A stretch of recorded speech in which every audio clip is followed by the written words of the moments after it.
نسلم علی رسولہ الکریم وعلی آلہ واصحابہ اجمعین اما بعد۔ محترم حضرات، آج ہمارے سبق کا موضوع نماز جنازہ کا بیان ہے۔ نماز جنازہ فرض ہے۔ نماز جنازہ کیا ہے بھائی؟ فرض ہے۔ اور کون سا فرض ہے؟ فرض کفایہ ہے۔ فرض کفایہ کا مطلب یہ ہوتا ہے، یہ بات آپ ذہن میں رکھ لیں، کفایہ جس کے ساتھ لگے گا نا، فرض کفایہ، سنت کفایہ، تو کفایہ کا مطلب یہ ہوتا ہے کہ وہ 2-4 بندے بھی اگر کر لیں تو سارے محلے والوں کی طرف سے کافی ہے۔ کفایہ کا مطلب کافی ہے۔ اچھا، نماز جنازہ کے حوالے سے کچھ باتیں ضروری ہیں۔ نماز جنازہ کے 5 فرض ہیں۔ کتنے فرض ہیں؟ 5 فرض ہیں۔ 4 تکبیریں فرض ہیں۔ اگر کسی نے زبان سے نہ کہیں تو اس کی نماز جنازہ ادا نہیں ہوگی۔ اور 5واں اس میں قیام فرض ہے۔ بیٹھ کے نماز جنازہ بغیر شرعی عذر کے نہیں ہوتا، ٹھیک ہے نا۔ نماز جنازہ میں 3 سنتیں ہیں، اور وہ 3 سنتیں سنت مؤکدہ ہیں۔ مؤکدہ سنتوں کے بارے میں ہم نے پڑھا ہے، جانا ہے کہ اس کا ترک کرنے والا گنہگار ہوتا ہے۔ نماز جنازہ میں کیا کیا سنت ہے؟ سب سے پہلے نمبر پہ اللہ پاک کی حمد کرنا، یہ سنت مؤکدہ ہے۔ اور درود شریف پڑھنا، اور میت کے لیے دعا کرنا، یہ 3 سنتیں ہیں۔ اب طریقہ سن لیں نماز جنازہ کا۔ نیت کرنی ہے۔ نیت ہر عمل سے پہلے ضروری ہوتی ہے۔ انما الاعمال بالنیات، اعمال کی سزا و جزا کا دار و مدار اس کی نیتوں پر ہوتا ہے۔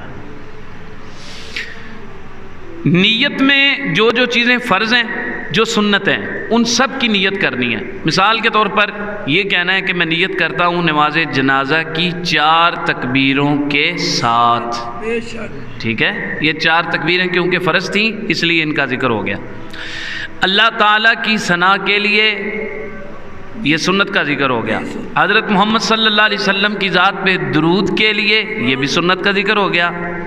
اور حاضر، اگر مرد ہو عورت ہو تو حاضرہ میت کی دعا کے لیے، یہ تیسری سنت کی بھی نیت ہوگی۔ اقتدیت بہذا الامام، اگر امام کے پیچھے ہے تو یہ نیت کرے گا کہ میں اس امام کے پیچھے، منہ قبلہ کی طرف، ہاتھ اٹھائے پہلی بار، تکبیر اولیٰ جیسے نماز کے لیے کہی جاتی ہے ایسے ہاتھ اٹھا کے اللہ اکبر، اور ناف کے نیچے ہاتھ باندھ لے، پھر دوبارہ ہاتھ اٹھانے نہیں۔ سبحانک اللہ پڑھے، ثنا، آپ کی سمجھ کے لیے یہ سبحانک اللہ اس کا نام ہے، ویسے اس کا نام ہے ثنا۔ یہ نماز والا ہی ہوتا ہے، اس میں ایک لفظ کا اضافہ ہوتا ہے، ایک جملے کا، وَتَعَالَى جَدُّكَ، اس کے بعد وَجَلَّ ثَنَاؤُكَ، پڑھیں ذرا، وَجَلَّ ثَنَاؤُكَ، پھر وَلَا إِلَٰهَ غَيْرُكَ۔ غیرک کے بعد امام کے ساتھ تکبیر کہے، کم از کم اتنی آواز سے کہے کہ اس کے اپنے کان سن لیں، ٹھیک ہے۔ تکبیر کہنے کے بعد پھر درود ابراہیمی پڑھے۔ ایک درود شریف ہے نماز جنازہ میں، وہ پڑھا جاتا ہے، وہ پڑھ سکتا ہے وہ پڑھ لے، نہیں تو درود ابراہیمی پڑھے نماز والا۔ درود شریف مکمل ہوتا جائے تو تیسری تکبیر کہے۔ یہ تیسری تکبیر کیا ہے؟ فرض ہے۔ اللہ اکبر، کم از کم اتنی آواز سے کہے بغیر ہاتھ اٹھائے کہ اپنے کان سن سکیں۔ تیسری تکبیر کہتے ہی اب اگر مرنے والا یا مرنے والی بالغہ ہے یا بالغ ہے یعنی جوان ہے تو دعا پڑھی جائے گی۔ دعا بھی پڑھ لیتے ہیں کیونکہ یہ ریکارڈنگ بعد میں جو سنے اگر کسی کو دعا یاد نہ ہو تو وہ یاد کر لے۔ دعا پڑھے گا اللہم اغفر لحینا ومیتنا وشاہدنا وغائبنا وصغیرنا وکبیرنا وذکرنا وانسانا اللہم من احییتہ منا فاحیہ علی الاسلام ومن توفیتہ منا فتوفہ علی الایمان۔ دعا پڑھ لی۔ اب چوتھی تکبیر کہی جائے گی۔ چوتھی تکبیر کہتے ہی ہاتھ چھوڑ دینے ہیں۔ ہاتھ کیا کرنے ہیں؟ چھوڑ دینے۔ اب یہاں کوئی بھی مسنون دعا وہ کرنا چاہے تو کر سکتا ہے۔ پہلے سیدھی طرف سلام پھیرے السلام علیکم ورحمۃ اللہ، پھر الٹی طرف۔ اچھا، تیسری تکبیر کے بعد ہم نے جہاں دعا پڑھی ہے نا اللہم اغفر لحینا ومیتنا والی، اگر مرنے والا یا مرنے والی نابالغ ہے یعنی چھوٹا بچہ ہے یا چھوٹی بچی ہے تو ان کی دعائیں الگ ہیں۔ یہ الگ کیوں ہیں؟ دیکھیں،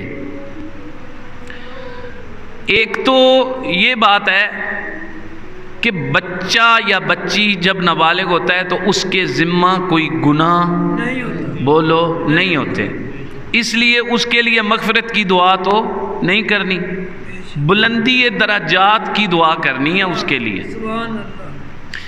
یا نبی کریم صلی اللہ علیہ وآلہ وسلم کی حدیث مبارکہ کے مطابق نابالغ بچے اپنے والدین کی قیامت والے دن سفارش کریں گے، تو اب اس کے لیے وہ دعا کرنی ہے۔ وہ کون سی دعا ہے؟ اللہم اجعلہ لنا فرطا واجعلہ لنا اجرا وذخرا واجعلہ لنا شافعا ومشفعا۔ اس کا معنی بھی سنیں، یہ نابالغ بچے کے لیے، اے اللہ اس مرنے والے کو ہمارے لیے بنا سکون، اور اس کو ہمارے لیے بنا اجر کا سبب، اور اس کو ہمارے لیے بنا قیامت والے دن سفارشی۔ تقریباً یہی ترجمہ ہے نابالغہ کی دعا کا۔ وہ دعا یہ ہے، سیغے تھوڑے سے ضمیریں تبدیل ہیں اس میں، باقی یہی ہے اللہم اجعلھا لنا فرطا واجعلھا لنا اجرا وذخرا واجعلھا لنا شافعتا ومشفعا۔ اس کا بھی وہی ترجمہ ہے۔